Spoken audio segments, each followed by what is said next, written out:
A primeira vez que notei a garota passando em frente à minha casa foi um dia depois da mudança. Ao longo do mês e meio que se seguiu, eu a via arrastando os pés pela calçada algumas vezes por semana, a cabeça baixa e os ombros encolhidos. Durante muito tempo não trocamos uma palavra. Eu suspeitava de que ainda fosse adolescente. Alguma coisa no jeito de andar sugeria que ela sofria do duplo fardo da baixa autoestima e de uma irritação diante do mundo. Mas aos 32 eu já havia atingido a idade em que era quase impossível ter certeza. Além dos longos cabelos castanhos e dos olhos afastados, as únicas coisas que eu sabia sobre ela era que morava num estacionamento para trailers na minha rua e que gostava de caminhar. Ou, mais provavelmente, que precisava caminhar porque não tinha carro. O céu de abril estava claro, a temperatura em torno dos 20 graus e uma leve brisa carregava o aroma perfumado das flores.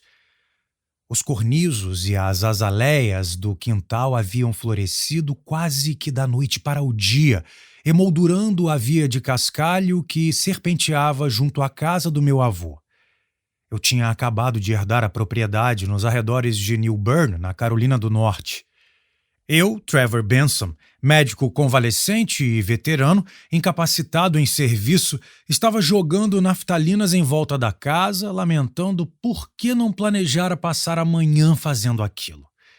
O problema das tarefas e dos reparos ali era que não dava para saber exatamente quando ia terminar o serviço, já que sempre havia algo a ser feito, e nem era possível dizer se de fato valia a pena ficar ajeitando o lugar. A casa não era lá essas coisas em termos de aparência, e os anos tinham cobrado seu preço. Meu avô a construíra sozinho após retornar da Segunda Guerra Mundial, mas, embora fosse capaz de erguer coisas duráveis, não tinha grande talento no quesito estilo. A construção era um retângulo com varandas na frente e nos fundos, 2 quartos, cozinha, sala e 2 banheiros. Com os anos, o revestimento de cedro da parte externa havia esmaecido até exibir um tom cinza prateado, como o cabelo do meu avô.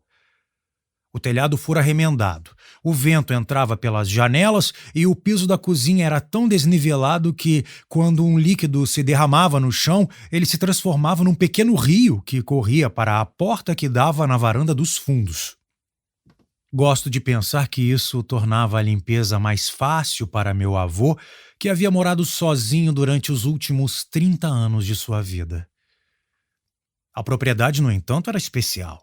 Tinha cerca de 2,5 hectares, um velho celeiro um pouco empenado, um galpão, onde meu avô armazenava o mel, e aparentemente todo tipo de flor conhecida pela humanidade, inclusive trevos e flores silvestres. De agora até o fim do verão, a propriedade exibiria uma explosão de cores no solo. Era também cortada pelo riacho Bryces, cuja água escura, meio salobra, corria com tanta lentidão que muitas vezes refletia o céu feito um espelho.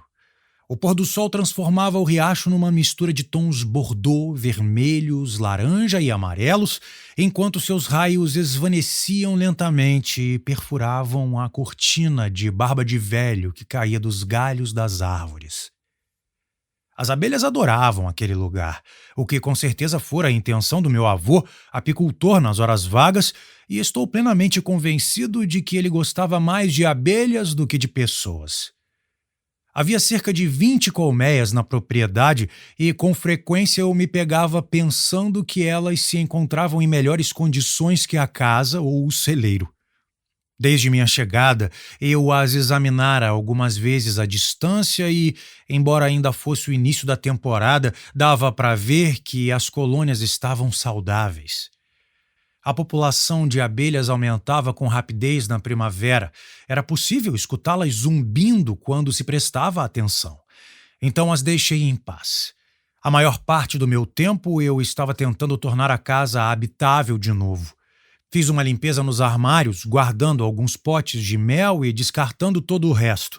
Uma caixa de biscoitos velhos, embalagens de manteiga de amendoim e de geleia quase vazias e um pacotinho de maçãs desidratadas. As gavetas estavam cheias de tralha, cupons vencidos, tocos de vela, ímãs e canetas sem tinta. Foi tudo para o lixo. A geladeira estava quase vazia e curiosamente limpa, sem os itens mofados ou os odores desagradáveis que eu esperava. Removi uma tonelada de lixo da casa. A maior parte da mobília tinha meio século de idade e meu avô era um tanto acumulador. E então contratei várias equipes para fazer o trabalho pesado. Um empreiteiro reformou um dos banheiros. Um bombeiro hidráulico consertou o vazamento na torneira da cozinha. Também mandei lixar e invernizar os pisos, pintar as paredes e, por último, mas não menos importante, substituir a porta dos fundos. Quebrada no batente, a anterior tinha sido pregada com tábuas. Mais tarde, após trazer outra equipe para limpar a casa de cima a baixo, providenciei o Wi-Fi e comprei uns móveis para a sala de estar e o quarto, além de uma TV.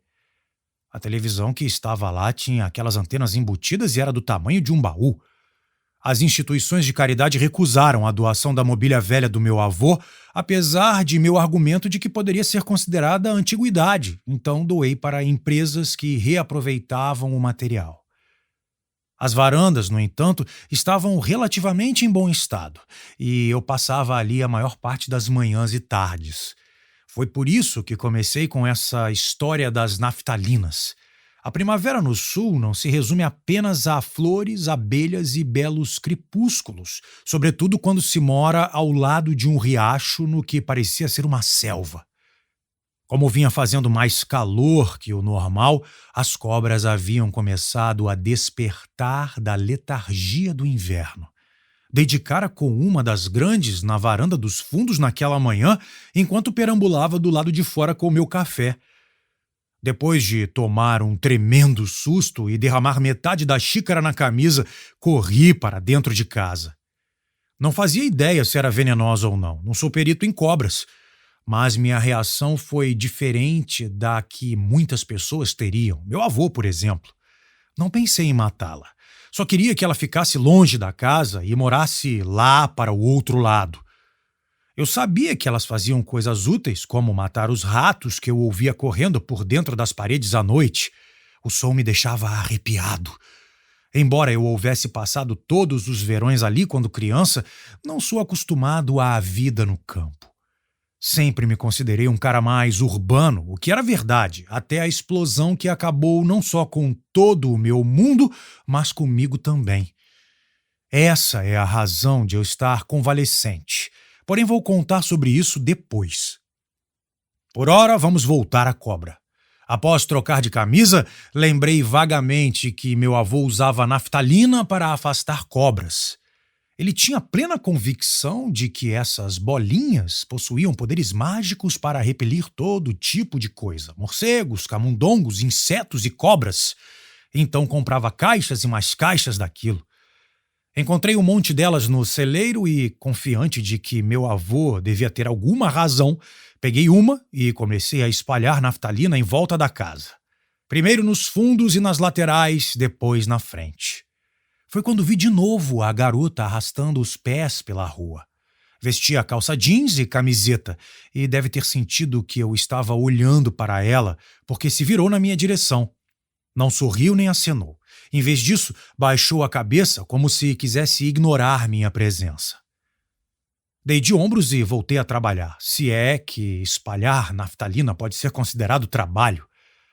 Por alguma razão, no entanto, me peguei pensando sobre o estacionamento para trailers onde ela morava. Ficava no final da rua, a cerca de 1,5 km. Por curiosidade, eu tinha dado uma volta lá logo depois de ter me mudado. Ele havia aumentado de tamanho desde a última vez que o visitara e acho que eu queria saber quem eram meus novos vizinhos. Meu primeiro pensamento ao chegar lá foi de que o local fazia a casa do meu avô parecer o Taj Mahal. 6 ou 7 trailers antigos e decrépitos pareciam ter sido largados ao acaso num terreno sujo. No canto mais distante estavam os restos de outro trailer que havia pegado fogo, apenas uma carcaça preta parcialmente derretida. Em meio a eles, varais de roupa pendiam entre estacas inclinadas e galinhas esqueléticas ciscavam num percurso de obstáculos formado por carros em cima de tijolos e utensílios enferrujados, evitando apenas um pitbull feroz acorrentado a um velho para-choque descartado. O cão tinha dentes enormes e latiu tão furiosamente quando me viu que voou baba de sua boca espumosa. Uma parte de mim se perguntava por que alguém escolheria morar em um lugar daqueles, mas eu já sabia a resposta.